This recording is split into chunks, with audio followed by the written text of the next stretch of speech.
The sound came without warning, a single violent crack of metal against metal splitting the quiet of an empty intersection. A patrol car had driven straight into the rear of a black SUV, deliberately, without hesitation, the impact hard enough to rattle windows 2 blocks away.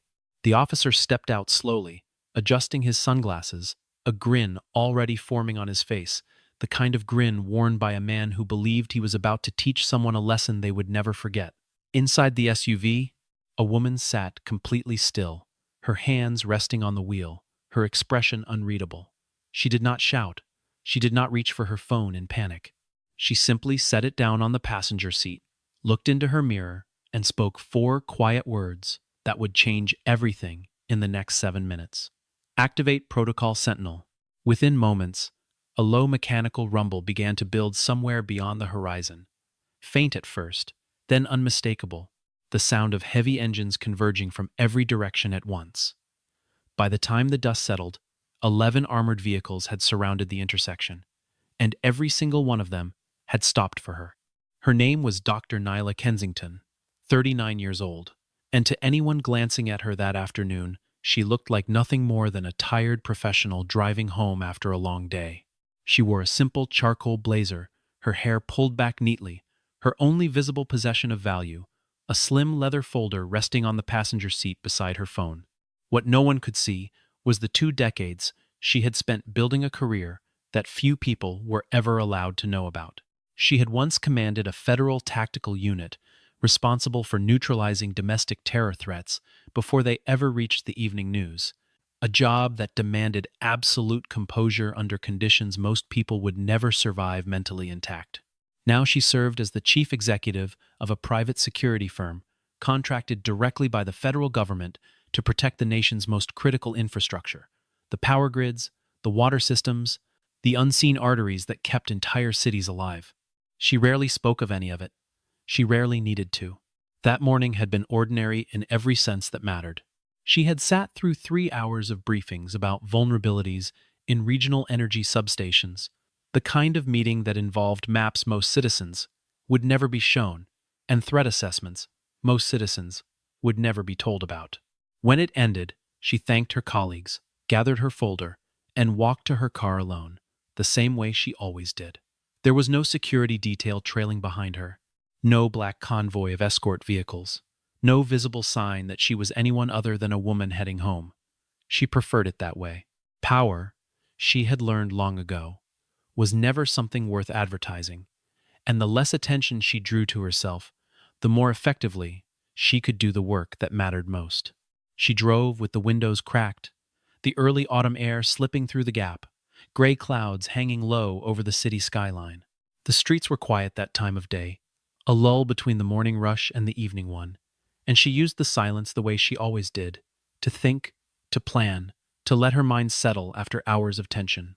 She had no reason to expect that anything about this drive would be different from 1,000 others before it. She checked her mirrors out of habit rather than concern, adjusted the radio to a low murmur of news, and continued forward through streets she had driven 100 times without incident. Colleagues who worked with her daily rarely spoke of her past in any detail, partly because she discouraged it, and partly because most of them simply did not know the full extent of what she had once done for a living. To the analysts and engineers who filled the floors of her firm's downtown office, she was simply the director, a woman who asked precise questions, who never raised her voice in a meeting, and who somehow always seemed to anticipate a threat 3 steps before anyone else in the room noticed it forming. She kept her personal life quiet, her home unremarkable, her routines deliberately ordinary, because she understood better than almost anyone what happened when a person of her position became too visible, too easy to track, too predictable to those who might wish her harm. Her mornings followed the same pattern most days: a run before sunrise, a review of overnight security reports over black coffee, a commute she insisted on handling herself rather than delegating to a driver. It was not stubbornness that kept her behind the wheel each day. It was a philosophy she had carried since her earliest years in federal service, the belief that comfort bred carelessness, and that a person responsible for protecting others could never afford to lose touch with the ordinary rhythms of the world she was sworn to defend. That philosophy had served her well for 2 decades, and nothing about the gray autumn afternoon ahead of her suggested it was about to be tested in a way she had not anticipated. A few blocks behind her, a patrol car idled at a red light, its driver watching her SUV pass with an interest that had nothing to do with any actual violation. Officer Bryce Hollister was 34 years old, restless by nature, the kind of man who measured his own authority by how quickly other people folded in front of it. He had built a private reputation, quiet but well known among certain colleagues, for testing people he decided did not belong somewhere, for finding small reasons to stop cars he found suspicious, for no reason he could ever fully explain. He saw the SUV, expensive, dark, driven by a black woman alone, and something in him decided immediately that this was worth following. He pulled out behind her without activating his lights, trailing at a careful distance, waiting for any excuse at all. The excuse, when it came, was almost laughably small. She had drifted perhaps 2 inches over a faded lane marking while checking her blind spot, a movement so minor that most officers would never have noticed it, let alone acted on it. Bryce flipped on his lights immediately, satisfaction settling into his chest as he watched her SUV signal calmly and pull to the curb without any hesitation. He approached the vehicle slowly, one hand resting near his belt, his posture deliberately exaggerated, the walk of a man performing authority, rather than simply holding it. He tapped twice on her window, and when she lowered it, he did not offer a greeting. He asked, flatly, for her to step out of the vehicle. Nyla studied him for a moment, taking in his stance, the tightness in his jaw, the way his eyes moved over her car with something closer to hostility than suspicion. She did not argue. She unbuckled her seatbelt, opened her door slowly and deliberately, and stepped onto the pavement with her hands visible the entire time. She kept her voice level as she asked what the issue was, and Bryce responded with a vague mention of a lane violation, his tone carrying an edge that suggested the real issue had very little to do with any lane at all. She nodded once, calm, and asked whether he needed her license and registration, already reaching slowly toward the folder on her seat. Her compliance seemed to unsettle him more than resistance would have. He had expected frustration, perhaps a raised voice, something he could use to justify escalating further, but instead he found himself facing a woman who answered every question evenly, who moved without sudden gestures, who watched him with an unreadable patience that made him feel, for reasons he could not name, smaller rather than larger.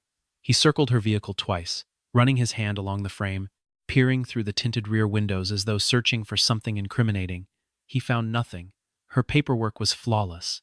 Her tone remained polite. And still, something in him refused to let the moment end. He began asking questions that had nothing to do with the traffic stop at all. Where she worked, why she was driving alone, whose car this actually was, each question delivered with a faint sneer that suggested he already doubted every answer she might give. Nyla answered simply that the vehicle was hers, and that she was returning home from a work meeting, offering no further detail, no justification, no defensiveness. Her refusal to perform discomfort for him seemed to agitate him further. He stepped closer, his voice rising slightly, and told her that people like her needed to learn to respect an officer's authority, a statement that hung in the quiet street long after he said it. He asked to search her vehicle, a request with no legal grounding given the nature of the stop, and Nyla declined politely, informing him that he was welcome to call for a supervisor if he believed there was cause. The suggestion seemed to insult him further, as though the mere idea that she understood her rights well enough to decline calmly was itself a form of defiance he could not tolerate. He leaned toward her open window, close enough that she could smell the coffee on his breath, and asked whether she understood who she was speaking to.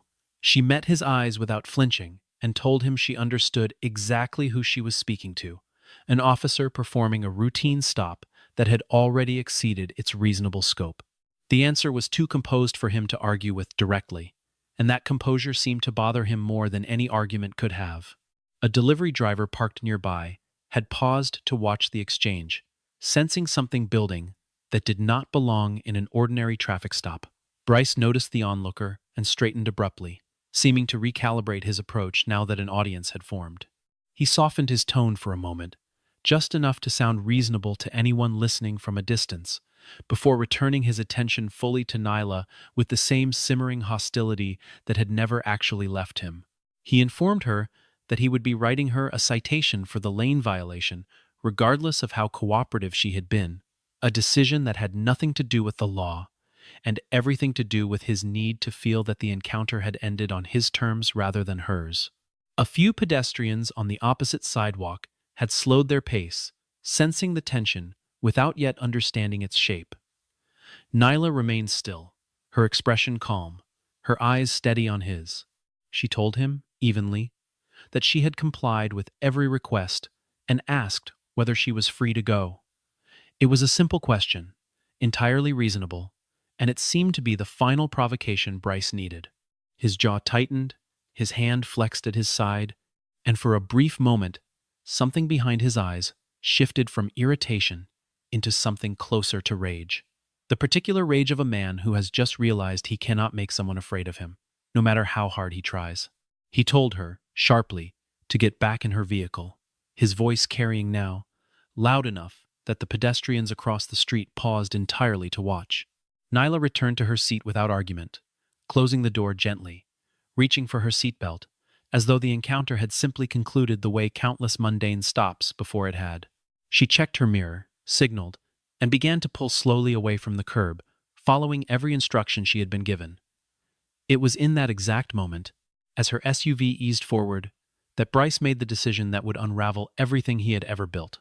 He returned to his patrol car, slid into the driver's seat, and without any warning at all, without any radio call, without any justification he would later be able to articulate, he slammed his foot onto the accelerator. The patrol car surged forward and struck the rear of her SUV with a force that sent a violent jolt through the frame, metal crumpling, glass fracturing along the edges of her taillight, the sound of the collision echoing down the empty street like a gunshot. For a moment, everything went still. Nyla's hands tightened briefly on the wheel, her body absorbing the shock of the impact, but her expression did not break into panic. She sat for a moment, breathing evenly, assessing rather than reacting, the same instinct that had carried her through years of situations far more dangerous than this one. She checked her mirrors, confirmed she was uninjured, and only then did she turn her attention to the man now stepping out of his patrol car behind her. His expression already twisting into something defensive, already rehearsing the story he intended to tell. Bryce approached her window with none of the confidence he had carried moments earlier. His voice was fast, clipped, blaming her instantly for the collision, insisting she had reversed unexpectedly, insisting she had caused the impact herself through some sudden and reckless movement. It was a lie so immediate and so poorly constructed that even the pedestrians watching from across the street exchanged uncertain glances. Nyla lowered her window fully and looked at him without raising her voice, without matching the panic he seemed to want her to display. She told him simply that she had been moving forward exactly as instructed, and that the impact had come entirely from behind. Her calm seemed to enrage him further. He warned her that if she continued arguing, he would place her under arrest for obstruction, a threat that carried no legal weight but was clearly meant to frighten her into silence. More pedestrians had gathered now along the sidewalk, several of them lifting their phones, capturing the scene from multiple angles, the crumpled bumper, the officer's raised voice, the woman sitting motionless and composed behind the wheel of a vehicle that had just been rammed without cause. Nyla noticed the phones. She said nothing about them. Her focus remained entirely on the man in front of her, watching him the way she might once have watched a hostile actor during an operation, cataloging every word, every gesture, every inconsistency in his story. One bystander, an older man walking his dog, called out that he had seen the entire thing and that the officer had clearly struck the SUV without provocation. Bryce spun toward him, ordering him to step back and mind his own business, his voice cracking slightly under the strain of a situation that was no longer following any script he recognized. The man did not retreat. He simply lowered his phone slightly, made sure the recording continued, and told Bryce evenly that he intended to make sure the footage reached the right people. A second witness, a young woman on her way home from work, echoed the same account, describing the impact as sudden, deliberate, and entirely unprompted by anything the SUV had done.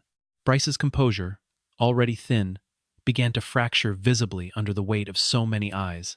He paced beside his damaged cruiser, radio in hand, his story shifting slightly each time he repeated it, first blaming a sudden reverse movement, then insisting his brakes had failed, then falling back to vague accusations about her attitude during the stop.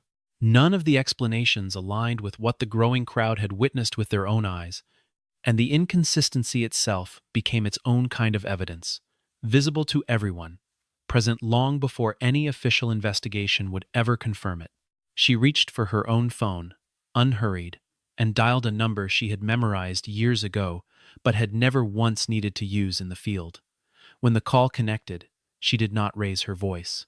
She did not explain the situation, did not describe the collision, did not offer any context at all.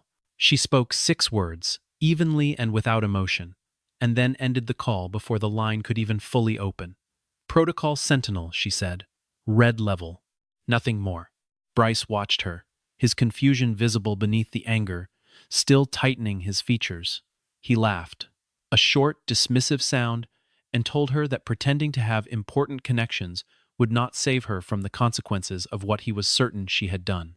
He assumed she was bluffing, the way he assumed most people bluffed when they felt powerless in front of a badge, and he continued speaking as though nothing about the situation had changed at all, listing threats, listing charges, his voice rising with every sentence, as though volume alone could restore the authority he felt slipping away from him.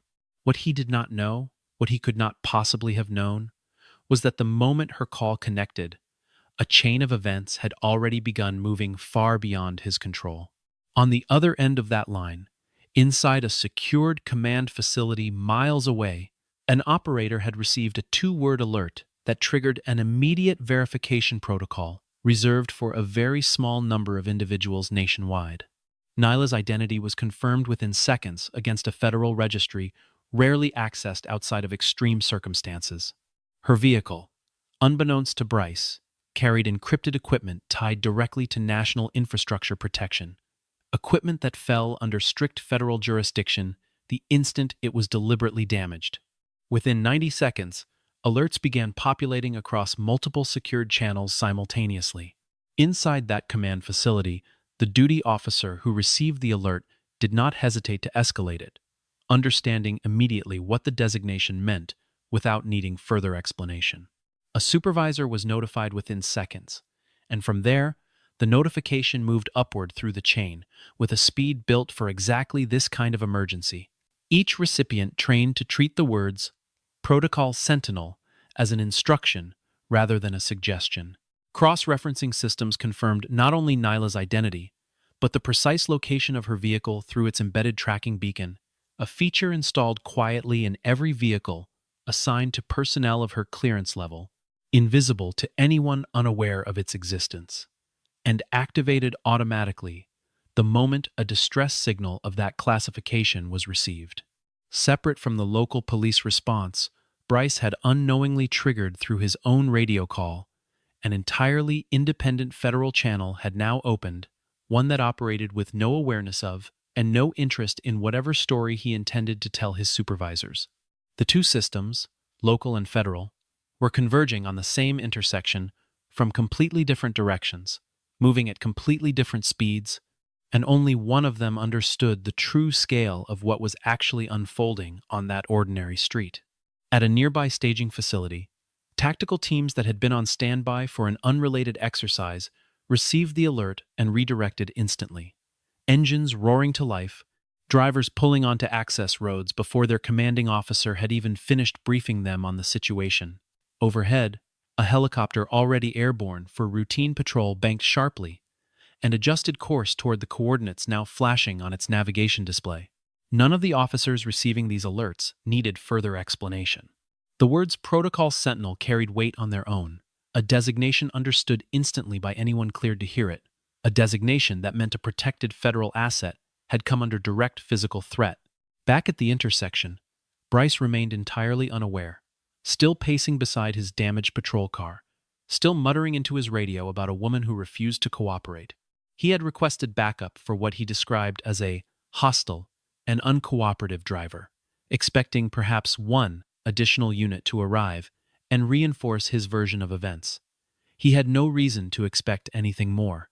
He glanced periodically at Nyla, who remained seated calmly in her vehicle, her hands folded, her eyes fixed somewhere past him, watching the horizon the way a person watches for weather they already know is coming. The first sound arrived faintly, a low, mechanical hum that most people would have mistaken for distant construction. Bryce did not notice it at first, too absorbed in his own frustration, too certain that the situation remained entirely within his control. But the hum grew steadily louder, resolving slowly into the unmistakable rhythm of heavy engines, multiple engines, approaching from several directions at once. The pedestrians on the sidewalk fell silent, phones still raised, their attention shifting from the crumpled bumper to the horizon where dark shapes had begun to emerge. Within minutes, the quiet street transformed entirely. Armored vehicles rounded corners from 4 separate directions, their engines deep and deliberate, tires gripping the pavement with a weight that seemed to press the entire block into stillness. Above them, a helicopter descended low enough to stir loose papers along the sidewalk, its rotors cutting through the gray afternoon air with a violence that made several bystanders instinctively step backward. Bryce turned toward the sound, his expression shifting rapidly from confusion into something closer to disbelief, watching as vehicle after vehicle rolled to a stop around the intersection, until 11 of them formed a wide, deliberate perimeter, with Nyla's damaged SUV at its center. The bystanders who had gathered earlier now stood frozen at the edges of the scene, phones still raised, but their expressions shifting from curiosity into something closer to awe. Traffic on the surrounding blocks had already been redirected by officers positioned at each intersection entrance, orange cones and flashing barricades appearing with a speed that suggested this level of response had been rehearsed many times before, even if it had rarely, if ever, been needed for a situation quite like this one. The dog walker who had spoken up earlier lowered his phone slightly, staring at the wall of armored vehicles now surrounding the woman he had defended minutes earlier, clearly struggling to reconcile the scale of what he was witnessing with the ordinary traffic stop it had begun as. Bryce's remaining colleagues, the 2 additional officers who had arrived earlier in response to his initial backup request, stood near their own patrol car with a stillness that betrayed their own confusion. Neither of them had received any information beyond a vague report of an uncooperative driver, and neither of them had any framework for understanding why a fleet of federal tactical vehicles was now converging on a fender bender. One of them turned toward Bryce and asked quietly what exactly he had gotten them into, a question Bryce had no answer for, his mouth opening and closing without sound as the reality of the situation settled over him with crushing weight. Doors opened in near unison, tactical personnel stepping out with a discipline that made clear this was no ordinary response.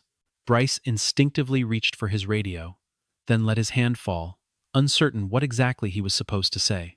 His earlier confidence had drained entirely from his posture, replaced by the particular stillness of a man realizing, far too late, that he had badly misjudged the moment. The street, moments ago the site of a routine dispute, now resembled something closer to a federal operation, cordoned, guarded, and utterly beyond his authority. From the center vehicle stepped a tall man in his early 50s, his uniform, unmarked by rank insignia, visible to civilians, but unmistakably commanding in the way every officer around him deferred instantly to his presence. His name was Commander Elias Rowan, and he moved through the scene without hesitation, without glancing once at Bryce, his attention fixed entirely on the woman still seated calmly behind the wheel of her SUV.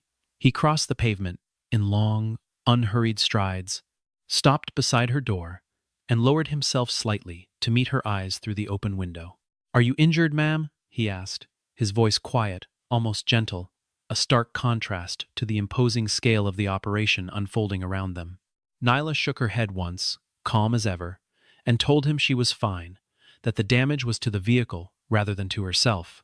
Rowan studied her for a long moment, something in his expression softening slightly, the recognition of 2 people who had once shared far more dangerous circumstances than this one. He straightened, turned toward the gathered officers and personnel now filling the intersection, and addressed them without raising his voice, his authority requiring no volume at all. He informed the assembled crowd, in clear and measured words, exactly who they were standing in the presence of. Dr. Nyla Kensington, he explained, served as the director of a federally contracted program responsible for the protection of the nation's most critical infrastructure systems. The vehicle behind her, the one that had just been deliberately struck, carried secured equipment classified under federal jurisdiction, equipment whose damage constituted far more than a simple traffic incident. Any act of aggression against her person or her vehicle, he continued, fell under statutes reserved for threats against protected federal assets, statutes that carried consequences far beyond anything typically associated with a local traffic stop. Bryce stood frozen as the words settled over him, his mind struggling to reconcile the woman he had dismissed minutes earlier with the figure now being described in front of dozens of witnesses. He opened his mouth, some fragment of explanation forming, but no sound emerged. Around him, the other officers who had arrived earlier in response to his initial call exchanged uncertain glances of their own, none of them having known any more than he had. All of them now recalculating everything they thought they understood about the woman sitting quietly in the damaged SUV. Rowan continued, his tone measured but unyielding, explaining that the equipment inside her vehicle formed part of a broader encrypted communication network used to coordinate responses across several regional power grids, a network whose integrity depended entirely on the physical security of vehicles exactly like hers. Damage of the kind Bryce had inflicted was not simply property destruction in the ordinary sense, he explained. It was, under the statutes governing critical infrastructure protection, treated as a direct act against national security infrastructure, regardless of whether the officer responsible had understood the significance of what he was striking. Ignorance of her role, Rowan added quietly, did not change the legal weight of what had occurred, only the motive behind it, and the motive here appeared to have nothing to do with infrastructure at all. The words landed heavily on everyone present. Several of the newly arrived tactical personnel began methodically photographing the damage to Nyla's vehicle, documenting the exact points of impact, the depth of the collision, the debris field scattered across the pavement. Others moved to secure the perimeter more tightly, ensuring no further contamination of the scene before the formal collection of evidence could begin. Bryce watched all of it unfold around him, with the dazed expression of a man who had walked into an ordinary morning and somehow, through his own actions alone, transformed it into the defining catastrophe of his career. Rowan turned his attention next to the growing crowd of bystanders, many of whom still held their phones raised, capturing every second of the unfolding scene. He did not ask them to stop. He did not attempt to control the narrative or shield the moment from public view. Instead, he requested calmly that anyone with footage of the incident preserve it, explaining that any recorded evidence would be essential to the investigation that was about to begin. Several onlookers nodded, some visibly stunned by how quickly the situation had transformed from an ordinary dispute into something resembling a federal response. Within the hour, investigators arrived to begin the methodical work of reconstructing exactly what had happened.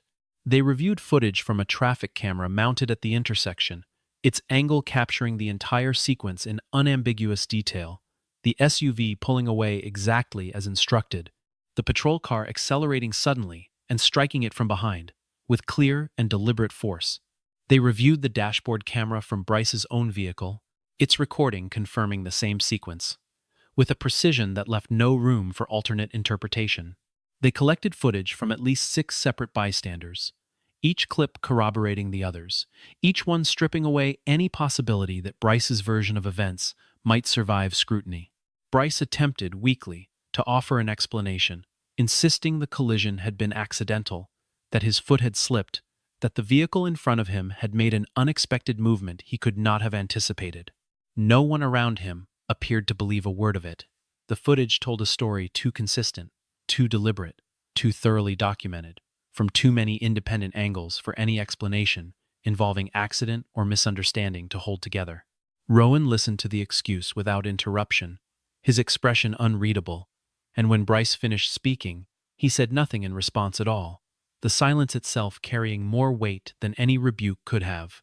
Investigators cross-referenced the timestamps across every piece of footage collected, building a second-by-second timeline that left no gap for interpretation. The traffic camera showed Nyla's vehicle signaling and merging smoothly, well within the flow of traffic. At the exact moment, Bryce's patrol car accelerated from a full stop behind her.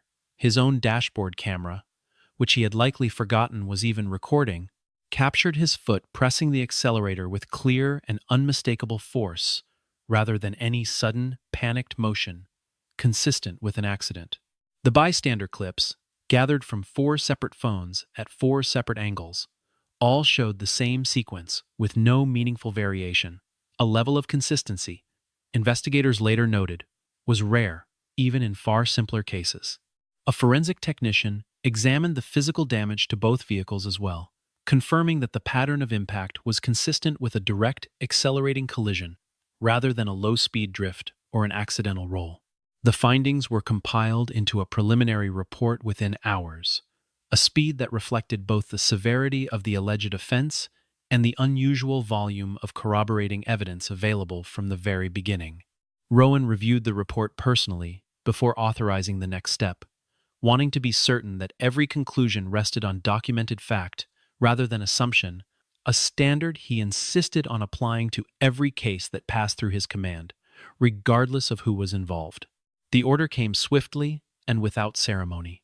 Rowan instructed the officers present to collect Bryce's badge and weapon on the spot, to formally place him on suspension, pending a full investigation, the process carried out in front of the very crowd that had gathered to witness the earlier confrontation.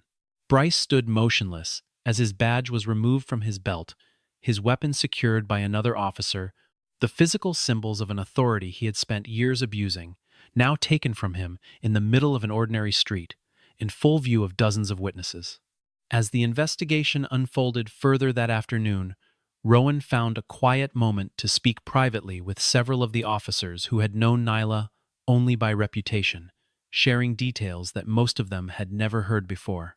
Years earlier, during an assault on a secured federal facility, Nyla had been the ranking officer present when the situation collapsed into chaos, communications severed, exits compromised, dozens of federal employees trapped inside a building under direct threat.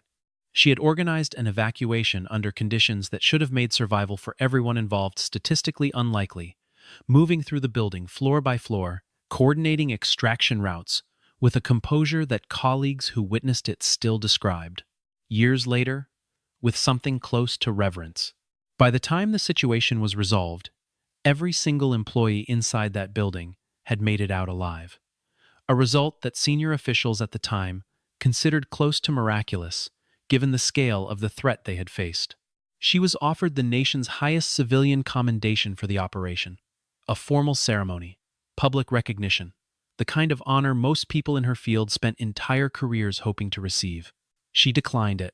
She asked instead that the recognition be quietly redirected toward funding for the families of 2 colleagues who had not made it out of the building that day. And shortly afterward, she stepped away from active federal service entirely. Rowan had been there that day too. One of the officers she had guided out through a service corridor most people did not even know existed, and he still remembered, with total clarity, the sound of her voice over a failing radio channel, calmly directing dozens of frightened people towards safety while explosions echoed somewhere behind her. He remembered the way she had refused to leave the building herself until she had confirmed every last person was accounted for, refusing every order to evacuate until her own count matched the official roster twice over. It was a detail he had never forgotten, and one he made certain to share now with officers who had only ever known her, until this afternoon, as an unfamiliar face behind the wheel of a damaged SUV. He explained that in the years since leaving federal service, she had built her firm from nothing, recruiting former operators and engineers who shared her belief that the system's ordinary people relied on every single day deserved the same rigorous protection once reserved for military installations. Under her leadership, the firm had quietly prevented several attempted intrusions into regional power systems that never made the news, incidents the public would likely never learn the full details of, precisely because her methods emphasized prevention over publicity. It was, Rowan said, a philosophy that defined everything about how she operated in her professional life and, as everyone standing in that intersection had now witnessed firsthand, in the most personally threatening moments as well. She did not retreat from the work, though. She simply chose to continue it in a different form, building a private firm dedicated to protecting the exact kind of critical infrastructure that had nearly been destroyed that day: power systems, water treatment facilities, communication networks, the invisible foundations that ordinary life depended on without most people ever realizing it. It was this history, this record of sacrifice carried quietly rather than announced, that explained, without any ambiguity, why the federal response to her damaged vehicle had arrived with such overwhelming speed and scale. She was not simply an executive. She was, in every meaningful sense, someone the government had a direct and enduring obligation to protect. As word of the incident spread through official channels, a formal criminal investigation into Bryce's conduct was opened by the evening, moving with a speed that surprised even seasoned observers of similar cases in the past. Footage of the collision, obtained through public records requests, filed almost immediately by local reporters, began circulating widely across news outlets within hours, each replay making the deliberate nature of the impact unmistakable to anyone who watched it. City officials, facing mounting pressure from a public outrage by what they had seen, announced an independent review of the police department's traffic stop practices, a review that would extend well beyond Bryce's individual case into broader patterns that had gone unexamined for years. Inside the department itself, reactions to the unfolding scandal were far from uniform. Several officers who had worked alongside Bryce expressed genuine shock, describing him privately as someone whose temper had always concerned them, but whose conduct had never before crossed so clearly into deliberate harm. Others admitted, more quietly, that they had suspected for some time that his aggression towards certain drivers followed patterns they had chosen not to question closely enough. The department's leadership, facing intense public scrutiny, distanced itself from him almost immediately, releasing a statement that condemned his actions in the strongest possible terms and promised full cooperation with every stage of the investigation. Through all of it, Nyla remained remarkably measured in her public response. When reporters eventually reached her for comment, she gave no lengthy statement, no dramatic condemnation, nothing that resembled a demand for personal vengeance against the man who had rammed her vehicle without cause. She said only that no one, regardless of the badge they wore or the authority they believed it granted them, stood above the law, and that she trusted the investigation to proceed exactly as it should, guided by evidence rather than emotion. It was a simple statement, delivered without anger, and it carried far more weight for its restraint than any furious denouncement could have managed. The city council convened an emergency session less than a week after the footage became public, inviting testimony from civil rights advocates, department leadership, and independent legal experts to examine not only the specifics of Bryce's conduct, but the broader patterns that had allowed an officer with a documented history of complaints to remain on active patrol duty without meaningful review. Records surfaced during the hearings showing that Bryce had accumulated 11 prior citizen complaints over the course of his career, each one alleging some version of the same aggressive, unprovoked behavior, none of which had ever resulted in serious disciplinary action. The revelation intensified public scrutiny considerably, transforming the conversation from a single reckless act into a broader reckoning with institutional failure. Community organizers who had followed similar cases for years pointed to the incident as a rare example where accountability had arrived swiftly and decisively, a contrast they noted pointedly against countless other cases where officers accused of similar conduct faced little more than a temporary desk assignment. They were careful, however, to acknowledge the uncomfortable truth underlying that swift response, that the speed of accountability in this case had been driven substantially by Nyla's federal status rather than by the strength of the department's ordinary oversight processes alone. It was a distinction Nyla herself raised in one of her only extended public comments, noting quietly that justice should never depend on who a victim happens to be, and that the response she received was owed, in principle, to every person who found themselves in a similar position, regardless of their title or clearance level. In the weeks that followed, the investigation moved steadily toward its conclusion. Prosecutors reviewing the accumulated footage found the case against Bryce essentially undeniable. The traffic camera, the dashboard recording, and the collection of bystander footage all aligning without contradiction. He was formally charged with reckless endangerment and destruction of federal property, charges that carried the very real possibility of significant prison time, given the deliberate nature of his actions and the protected status of the vehicle he had struck. His attorney attempted early on to argue that he had acted out of a momentary lapse in judgment, but the consistency of the evidence made that argument increasingly difficult to sustain as the proceedings continued. He was formally terminated from the police department less than a month after the incident, the decision announced publicly alongside the department's broader commitment to reforming how traffic stops were conducted across the city. For Bryce, the consequences extended far beyond the loss of his position.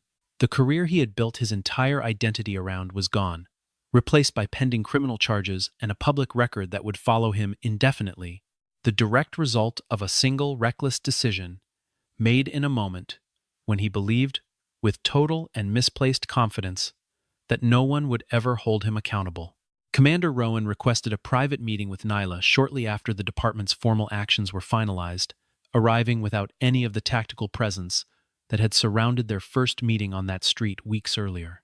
He apologized to her directly, on behalf of every officer who had allowed a pattern of unchecked aggression to continue unexamined for as long as it had, acknowledging that the failure went beyond any single individual. Nyla listened to him without interrupting, and when he finished, she offered a response that carried none of the bitterness he might reasonably have expected from her. Trust, she told him, was never built through apology alone. It was built through the actions that followed it, through consistent accountability, through the willingness of institutions to examine their own failures honestly rather than defensively. Rowan nodded slowly, absorbing the weight of what she had said, and told her that the department intended to use the case as the foundation for genuine reform in how officers were trained and supervised going forward. She did not promise to believe that the change would hold. She simply told him that she hoped, sincerely, that it would. She returned to her car that afternoon, the same SUV that had been repaired weeks earlier, its damage erased but its history impossible to forget for anyone who had witnessed what happened that day.